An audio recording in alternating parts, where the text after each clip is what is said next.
Subscribe कीजिए हमारे YouTube channel को और बेल आइकन को दबाइए लेटेस्ट वीडियो की नोटिफिकेशन सबसे पहले पाने के लिए।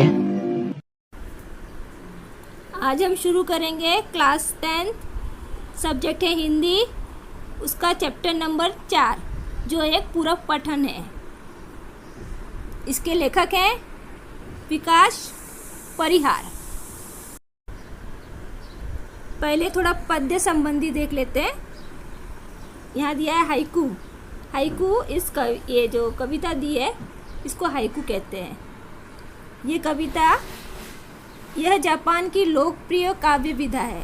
यानी ये जो कविता है ये जापान में बहुत ही लोकप्रिय है, यानी बहुत ही फेमस है।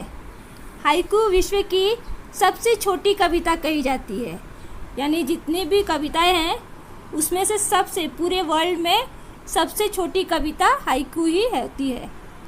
5वें दशक से हिंदी साहित्य ने हाइकू को खुले मन से स्वीकार किया। अभी जो 5th सेंचुरी से जो हिंदी के लेखक थे उन्होंने भी हाइकू को खुले मन से स्वीकार किया, यानी उन्होंने भी हाइकू लिखना शुरू कर दिया। हाइकू कविता 5-7-5 = 17 वर्ण के ढांचे से लिखी गई है।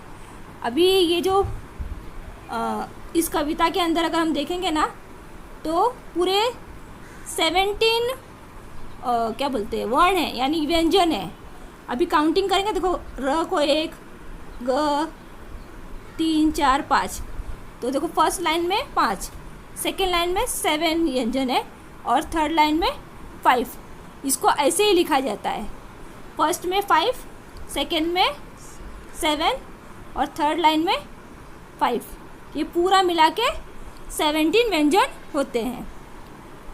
प्रस्तुत हाइकू में कवि ने अपने अनुभव और छोटी छोटी विभिन्न घटनाओं को अर्थवाही सीमित शब्दों में प्रस्तुत किया है।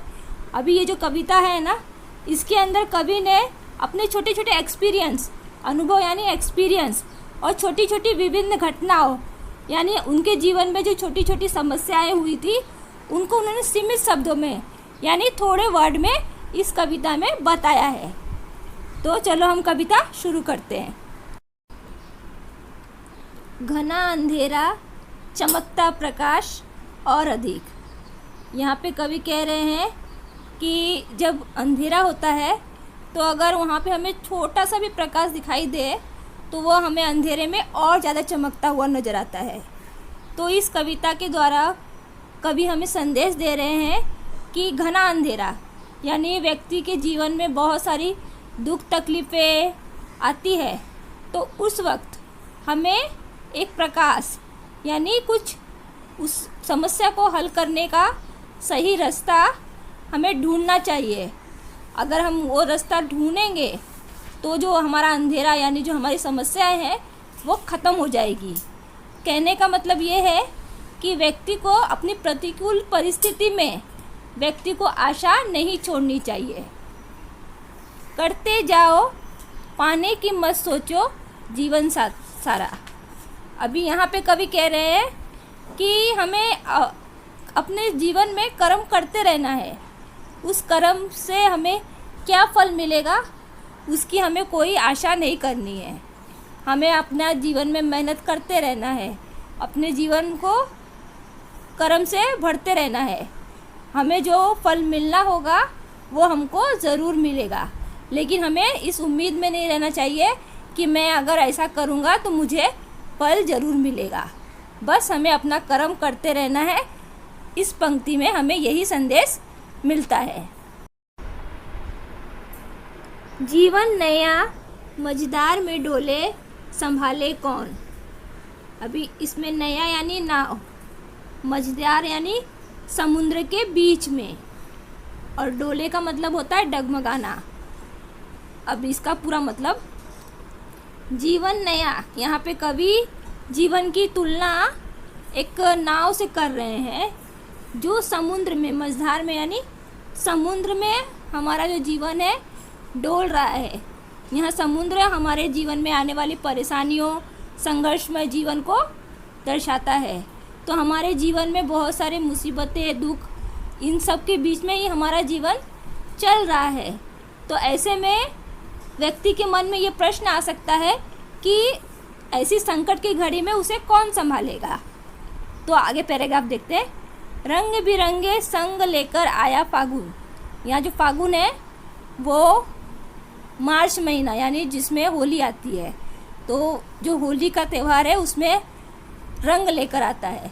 तो यहाँ पे कवि कह रहे हैं कि जब हमारी जो नैया है, ये जो हमारा जो मझधार वाली जो नैया थी जिसमें बहुत सारे दुख है, तो उस दुख में आगे चलकर कभी ना कभी रंग बिरंगे रंग यानी जीवन में खुशियों की बहार भी आती है। तो ऐसे में यहाँ पे कवि संदेश दे रहे हैं कि ऐसे में इंसान को अपने उस दुख तकलीफ में ही नहीं उलझे रहना चाहिए। उस व्यक्ति को अपने जीवन में जब बाहर आती है तो उसे अपने दुख को भुलाकर हंसी खुशी जीना चाहिए। ये प्रेरणा यहाँ पे कवि दे रहे हैं। कांटों के बीच खिलखिलाता फूल देता प्रेरणा। अभी कांटों के बीच जिस तरह फूल खिलखिलाता है, जैसे हम गुलाब का उदाहरण ले तो जो गुलाब का फूल होता है वो कांटों के बीच में होता है, फिर भी वो अपनी सुगंध नहीं छोड़ता। वो उस कांटों में भी बहुत ही खूबसूरत यानी बहुत ही सुंदर दिखाई देता है और उससे हमें प्रेरणा मिलती है। तो यहाँ पे इस कविता के जरिए कवि हमें संदेश दे रहे हैं कि भले ही इंसान के जीवन में कांटे यानी बहुत ही समस्याएं हो, बहुत ही संकट आते हो, मुश्किलें आती हो, तो ऐसे में इंसान को उससे घबराना नहीं चाहिए, उसे स्वीकार करना चाहिए, उस दुख से लड़ना चाहिए और आगे बढ़ना चाहिए। ऐसा करने से वो दूसरों के लिए प्रेरणादायक बनेगा। समझे? भीतरी कुंठा आँखों के द्वार से आई बाहर। भीतरी यानी अंदरूनी, कुंठा यानी कुंठा का मतलब होता है घोर निराशा, यानी बहुत ज़्यादा हम निराश होते हैं ना वो। आँखों के द्वार से आई बाहर यानी आंसू। एक इंसान के अंदर जब बहुत ही निराशा होती है, बहुत वो एकदम टूट जाता है, तो वो अपने आप को रोक नहीं पाता। तो उसकी जो निराशा है, जो उसका जो दुख है, वो आंसू के रूप में बाहर आता है। यानी आँखों के द्वार से यानी आंसू के रूप में वो बाहर आता है। अगर हम किसी ऐसे व्यक्ति को देखते हैं जो बहुत ही निराश हो गया है, तो हमें उसकी हिम्मत बढ़ानी चाहिए। इस हाइकू में कवि ये हमें प्रेरणा दे रहे हैं। खारे जल से धूल गए विषाद मन पावन। खारे जल, खारे यानी नमकीन, यहाँ पे खारे का मतलब आंसू है। धूल गए विषाद, विषाद यानी जब हमारी कोई अभिलाषा होती है या फिर कोई इच्छा होती है, जब वो पूरी नहीं होती है, तो उसके कारण जो दुख होता है उसको हम विषाद कहते हैं।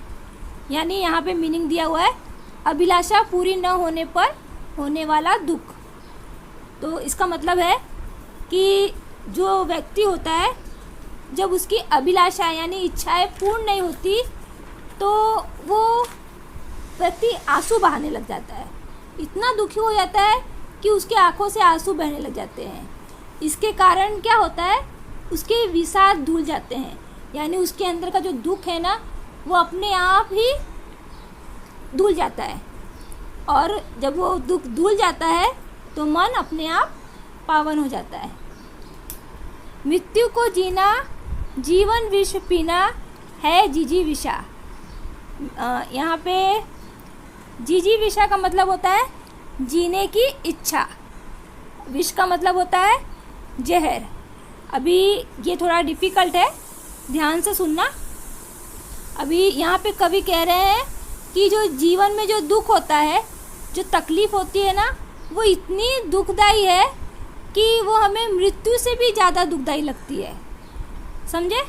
यहाँ पे मृत्यु को जीना कहने का मतलब ये है कि हमारे ज़िंदगी में जो दुख तकलीफ़ है, जो हम ज़िंदगी जी रहे हैं, वो एकदम दुखदाई है, मृत्यु से भी ज़्यादा दुखदाई है। उसका कंपैरिजन करने के लिए यहाँ पे लिखा है जीवन। ये ऐसा है मानो कि हम जीवन का जहर पी रहे हैं। ये मानो जहर पीने जैसा है। लेकिन जो व्यक्ति अपने कष्टों को झेल कर आगे बढ़ता है, वास्तव में उसी के अंदर जीने की इच्छा होती है।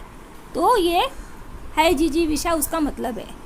मतलब इस कहने का मतलब है कि इस कविता में, इस पंक्ति में कवि संदेश दे रहे हैं कि जीवन संघर्षों से भरा हुआ है, लेकिन हमें इससे घबराना नहीं चाहिए।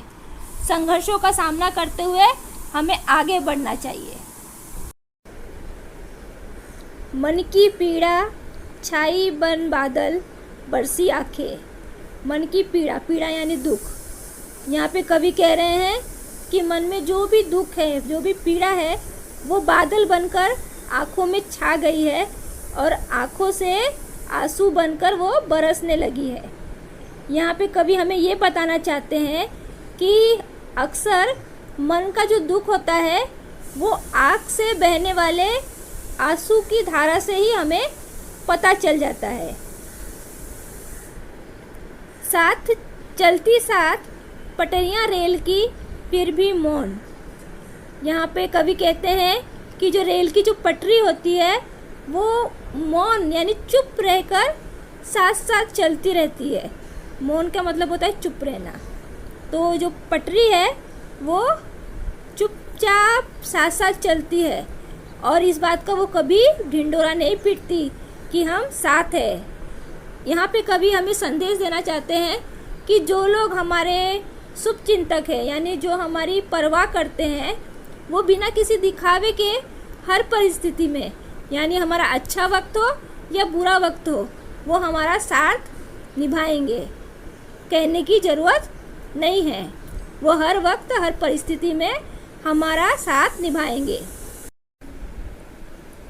सितारे छिपे बादलों की ओट में सुना आकाश। यहाँ बादलों की ओट में, ओट का मतलब कि पीछे, बादलों के पीछे। यहाँ पे कवि कह रहे हैं कि आसमान में बहुत सारे सितारे होते हैं, परंतु बादल के छा जाने से वो सितारे बादल के पीछे छिप जाते हैं, जिससे आसमान सूना यानी खाली हो जाता है। समझे? तो इसमें कवि हमें संदेश देना चाहते हैं कि जो मनुष्य का जीवन होता है, उस जीवन में वो बहुत सारी मेहनत करता है, बहुत कड़ी मेहनत करता है, फिर भी जो भाग्य है उसका साथ नहीं देता, जिसके कारण उसे अपने मेहनत का कोई भी फल नहीं मिलता और वो निराश हो जाता है और उसका जो जीवन होता है वो सूनेपन से भर जाता है। तुमने दिए जिन गीतों को स्वर हुए अमर। अभी यहाँ पे कवि कह रहे हैं कि जिन गीतों को तुमने स्वर दिया है वो अमर हो गए। अमर हो गए यानी कभी नहीं भूलेंगे हम उसे। समझे? यानी बरसों बरसों तक उस गीतों को गाया जाएगा। तो इस कविता के जरिए कवि हमें संदेश देना चाहते हैं कि इस संसार में हमारे द्वारा जो भी काम किए जाते हैं, वो अच्छे हो या बुरे हो, वो अंत में याद किए जाएंगे और जिन्होंने अच्छे काम किए होंगे उनको सदा सदा तक याद किया जाएगा, यानी वो एक तरह से अमर हो जाएंगे। सागर में भी रहकर मछली प्यासी ही रही। अभी यहाँ पे कवि कह रहे हैं कि जो मछली है, मछली यहाँ पे इंसान को सूचित कर रहा है। जो मछली है वो सागर में ही रहती है, फिर भी उसकी प्यास ना कभी बुझती नहीं है। तो यहाँ पे कवि हमें ये संदेश देना चाहते हैं कि जो इंसान है वो सब कुछ प्राप्त कर लेता है, लेकिन अंत में जब उसके जीवन का अंत होता है तो वो सब कुछ छोड़कर इस संसार से चला जाता है। यानी उसने ज़िंदगी में जितना भी कुछ किया है, जितना भी कुछ कमाया है, वो सब छोड़कर वो चला जाता है और यही इसी का मतलब है कि वो प्यासा रह जाता है। समझे? चलो चैप्टर ख़त्म होता है। आपको इस लेसन का क्वेश्चन आंसर मेरे डिस्क्रिप्शन बॉक्स में नीचे मिल जाएगा। Thank you.